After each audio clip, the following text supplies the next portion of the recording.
for the opening of our 14th DAR conference.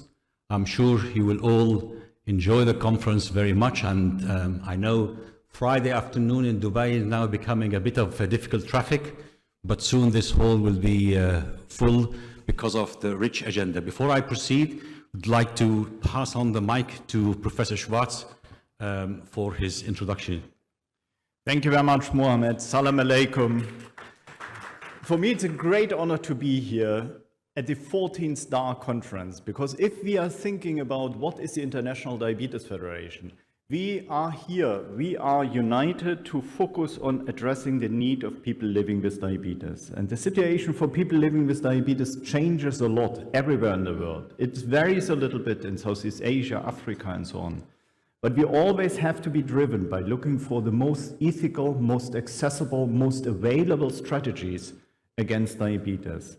And I'm so proud to have members of the International Diabetes Federation like Mohammed Hassanein, who years ago, 14 years ago, started addressing the topic Ramadan and diabetes.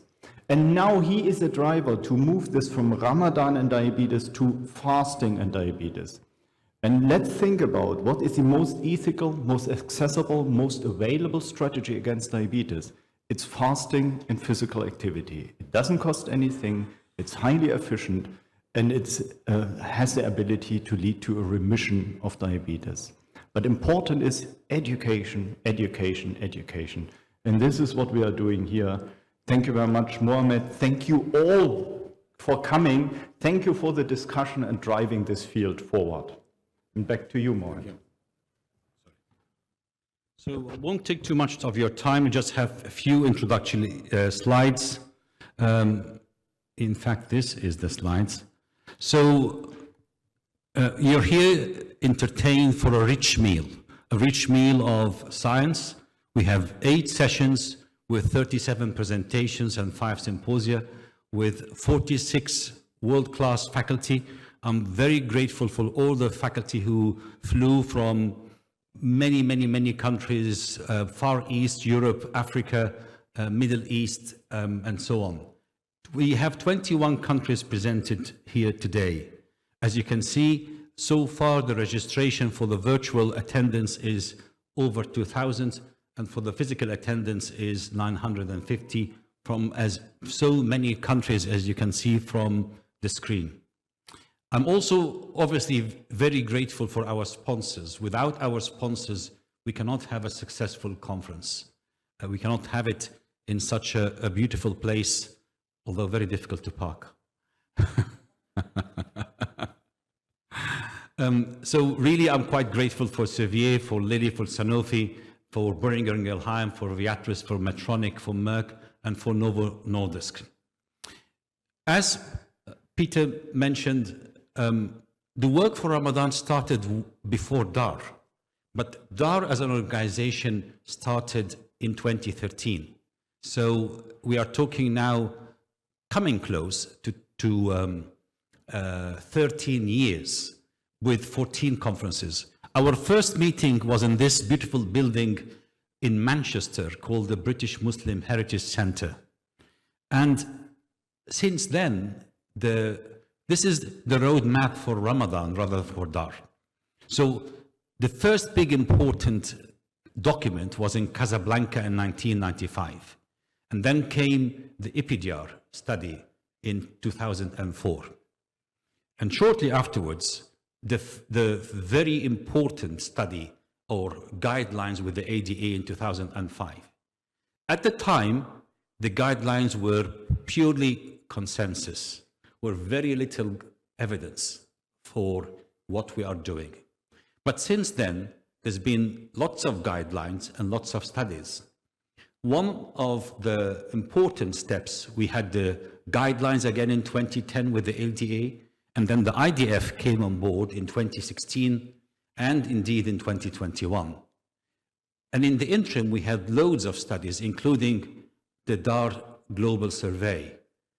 Out of the DAR Global Survey, DAR has published so far about 20 publications. In very short, today and tomorrow, you will see 12 of these studies. which constitute a big level of information for the guidelines. Of course, we need much more studies and much more robust data, but this is just a start. This morning, I asked one of our co-authors in the guidelines, Professor Mu'izz al-Islam, to give me some information about the number of Ramadan studies over the last 5 years. 2025, up to the first 6 months, there is 25 studies. Last year and the year before, roughly about 60 studies per year on the topic of Ramadan. This is not just our work, this is everybody's work.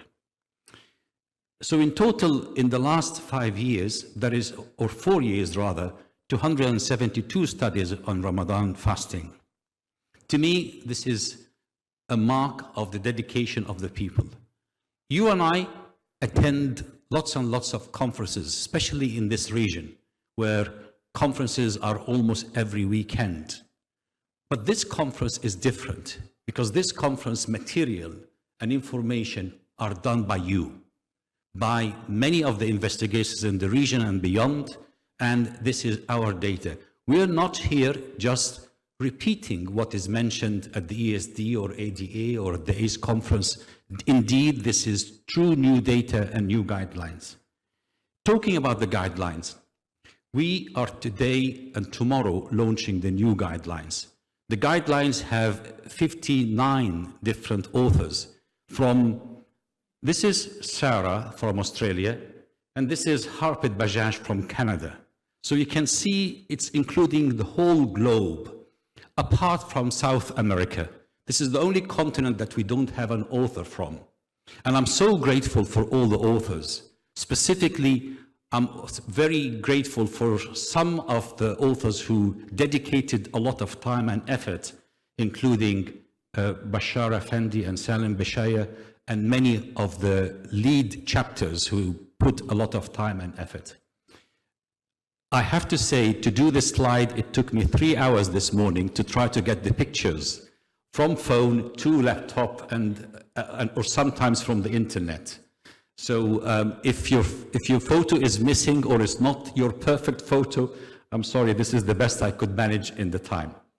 These are the names of the 59 different authors. And as you can see, 59 from across the globe, all of them are merits because of their research and their dedication for the topic. So I'd like to stop here and thank you for your hard work, plus thanking you for the attendance.